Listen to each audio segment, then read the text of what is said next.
Hello students, आज का topic है retrieving data using a query. Basically query की होती क्या है? क्वेरी एक तरीके से लगा लो एक स्टेटमेंट है जो हम डाटाबेस में यूज करते हैं, या एक तरीके से क्वेश्चन हो गया जो हम डाटाबेस से पूछते हैं और वो डाटाबेस उसके जो भी हमने क्वेश्चन किया उसके अकॉर्डिंग हमें रिप्लाई करता है। ठीक है, तो इस तरीके से हम क्वेरी का यूज हम फिल्टरिंग करने के लिए भी यूज करते हैं, जिसमें हमें जो डाटा हमें चाहिए वो डाटा हम ले लेते हैं। ठीक है, तो इसके अंदर हम देखेंगे क्वेरी क्रिएशन विजार्ड। ठीक है, ये किस तरीके से क्वेरी क्रिएट करते हैं। ठीक है, यूजिंग अ विजार्ड। जब आप क्वेरी यूजिंग अ विजार्ड पे जब आप क्लिक करोगे, फील्ड सिलेक्शन करनी है आपको। ठीक है, और उसके अकॉर्डिंग आपको फिनिश कर देना है। तो क्या होगा, आपकी वो जो टेब क्वेरी के लिए जो भी चाहिए होगा वो आपका बन जाएगा। जैसे कि अभी मैं आपको दिखाती हूँ, ये हमने डाटाबेस क्रिएट किया था जिसके अंदर हमने 4 टेबल क्रिएट की थी, customer, department, employ and day student, last class में, राइट। जब हम टेबल क्रिएट कर रहे थे, तो अभी हमें क्या करना है, यहाँ पे क्वेरीज के ऊपर क्लिक करना है and then use wizard to create a query.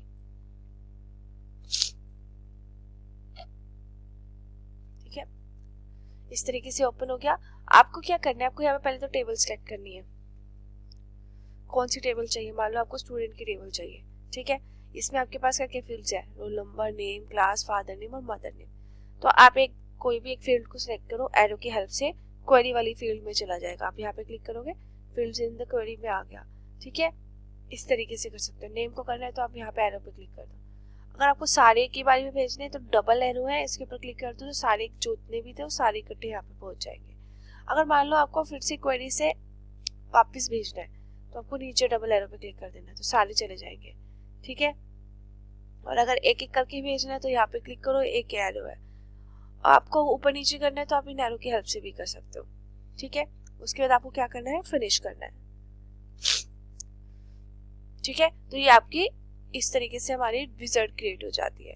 Next है creation of query using a design view. Design view के अकॉर्डिंग हम कैसे क्रिएट कर सकते हैं। तो सबसे पहले हम देखते हैं कौन कौन सी क्वेरीज हैं। सबसे पहली है select query. A select statement retrieves 0 or more rows from one or more database tables or table database views। क्या होता है? सिलेक्ट करता है सिलेक्ट स्टेटमेंट। जैसे सिलेक्ट है तो सिलेक्ट का क्या मतलब होता है? किसी चीज को सिलेक्ट करना। सिमिलरली तो जो सिलेक्ट स्टेटमेंट है वो हमारी डाटाबेस में से रोज को सिलेक्ट करता है। सिलेक्ट में जो 2 ऑप्शनल क्लोजेस यूज होते हैं उसके साथ एक वेयर। वेयर स्पेसिफाई करता है कि आपको कौन सी रो चाहिए, ऑर्डर बाय, किस ऑर्डर में रिटर्न चाहिए। ठीक है, तो आपसे अगर पूछा जाए कि सिलेक्ट क्वेरी किस तरीके से लिखी जाती है, बेसिक जो सिंटेक्स होता है, तो select star from table name और सेमीकोलन, इस तरीके से लिखी जाती है। ठीक है, पेपर में पूछ लेते हैं कई बार कि आपको सिलेक्ट करने की जो सिंटेक्स होता है वो क्या होता है, तो वो आपको ये लिखना है। ठीक है, अब आपको क्या करना है, क्रिएट क्वेरी एसक्यूएल व्यू में करना है। तो ये कैसे करेंगे, वही आपको डाटाबेस को ओपन करना है, क्वेरीज के ऊपर आपको क्लिक करना है। ठीक है, create query in SQL view पे आपको क्लिक कर देना है। ठीक है, तो आपको एक क्वेरी वाली विंडो ओपन हो जाएगी। उसके बाद जैसे आपने यहाँ पर किया था वो आपकी विंडो ओपन हो गई।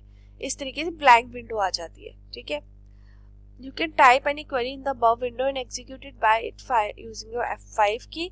आप इसको F5 की के थ्रू रन कर सकते हो, या फिर एक आइकन बना होता है ऊपर, उसके थ्रू कर सकते हो।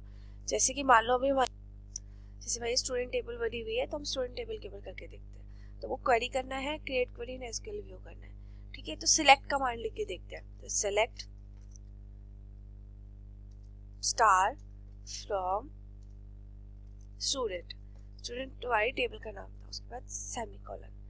ठीक है, उसके बाद यहाँ पर ये क्या ऑप्शन है, रन क्वेरी का ऑप्शन है। आप इसके ऊपर क्लिक करते हो तो देखो जितनी भी स्टूडेंट के टेबल के अंदर जितनी भी फील्ड्स थी, यानी पूरी की पूरी जो टेबल थी वो आ गई।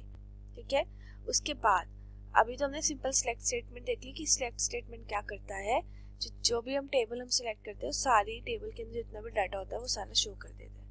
ठीक है,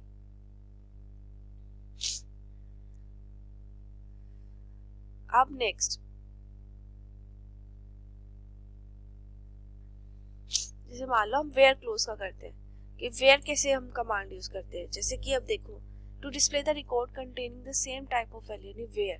जब हम वेयर कैसे यूज करते हैं, जैसे मान लो इन्होंने यूज किया हुआ select star from age detail where colour equal to blue, ठीक है, तो यानी जहां पर भी कलर इनका ब्लू था वहां पे वो वाली रो सिलेक्ट हो गई, ठीक है। अभी हम देखते हैं ये हमारी टेबल में कैसे वर्क करता है। फिर से क्वेरीज पे जाते हैं, क्रिएट क्वेरी इन एसक्यूएल। अब हम लिखते हैं कि वेयर कमांड के साथ select star from student where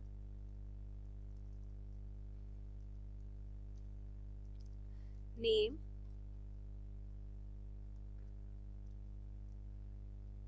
equal to Hema, ठीक है। अगर हेमा होगी उसके अंदर तो हेमा की जो भी रो होगी वो सिलेक्ट हो जाएगी। जैसे कि देखो इस टेबल में हेमा थी तो उसकी रो आ गई। अब मैं हीना लिखती हूँ, जहां पर भी नेम हीना होगा वो आ जाएगी, ठीक है। तो रन करो तो हीना की डिटेल्स आ गई, ठीक है। अगर मैं मान लो मैं यहाँ पे लिख देती हूँ class 10th C, where class equal to 10th C, ठीक है। अब मैं रन क्वेरी करती हूँ तो 10th C में जो जो बच्चे हैं वो आ गए। तो इस तरीके से वेयर क्लोज वर्क करता है, ठीक है, कि जहाँ आप दे देते हो कि आपको ये पर्टिकुलर चीज चाहिए तो वो वाली रोज आ जाएंगी। तो इसमें मैंने क्लास डाला था तो क्लास 10th C वाले आ गए सिर्फ, ठीक है। इस तरीके से हम क्वेरीज को क्या कर सकते हैं, अलग से एग्जीक्यूट कर सकते हैं, मतलब वेयर क्लोज के साथ। जैसे यहाँ पर देखो और भी, order by roll number, select star from S detail order by roll number ASC। ASC use होता है सेंडिंग ऑर्डर के लिए, ठीक है, ASC। अभी हम देखते हैं,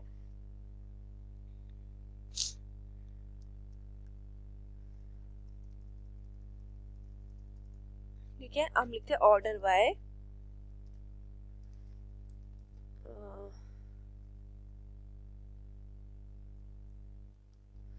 ऑर्डर बाय के बीच में स्पेस आएगा, ठीक है।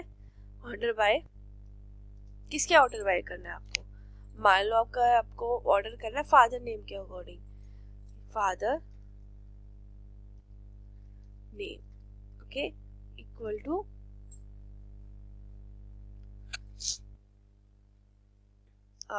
सॉरी इक्वल टू नहीं आएगा, फादर नेम असेंडिंग ऑर्डर में करना है तो आपको क्या लिखना पड़ेगा, ASC, ठीक है। अब इसको आप रन कीजिए। ओके हाँ, यहाँ पर डबल कोट्स लगाने रह गए हैं फादर नेम में, ठीक है। अब आप इसको रन कीजिए तो फादर नेम असेंडिंग ऑर्डर में आ गया, आप देख सकते हो, नरेश, राजेश, राजेश, रानी, पहले एन, राम सॉरी, पहले एन फिर आर के तीनों नाम आ गए, ठीक है। तो ये बनी अल्फाबेटिकल ऑर्डर में हो गया फादर नेम के अकॉर्डिंग। ऑर्डर वाइज क्या करता है, उसको एक पर्टिकुलर ऑर्डर में डालता है। अब मान लो आपको अगर रोल नंबर वाइज करना है, देखो अभी तो रोल नंबर वाइज नहीं है, 4 3 2 1 आ रहा है। अगर आपको रोल नंबर वाइज करना है तो आप यहाँ पे लिखो ये रोल नंबर, ठीक है। अब इसको आप करोगे रन क्वेरी तो ये रोल नंबर के अकॉर्डिंग हो जाएगा।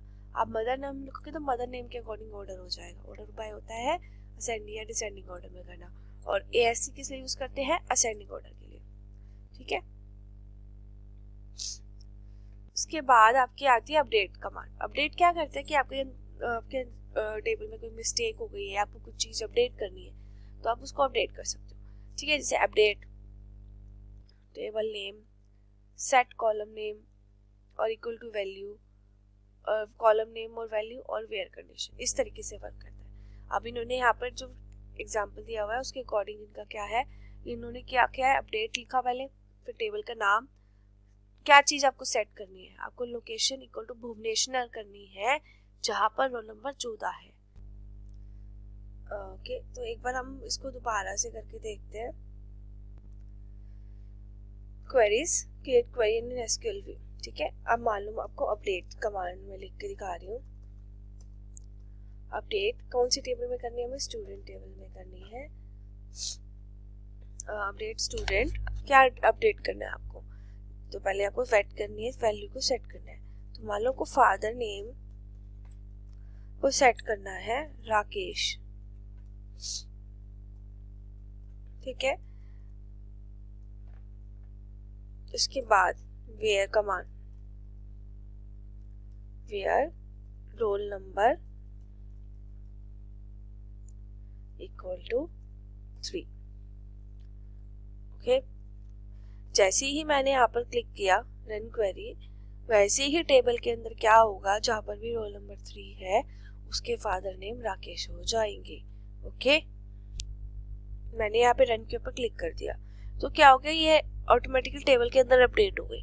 ठीक है, मेरी अब दोबारा टेबल नहीं आ रही है, आई डोंट नो। तो जैसे मैंने यहाँ पर क्लिक किया तो क्वेरी रन हो गई।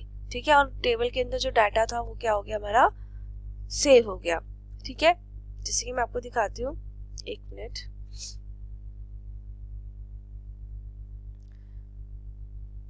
स्टूडेंट टेबल में ये देखो 10 हेमा के आगे इसमें राकेश आ गया, मतलब वो ऑटोमेटिकली अपडेट हो गया। I don't know why there is no table display of table.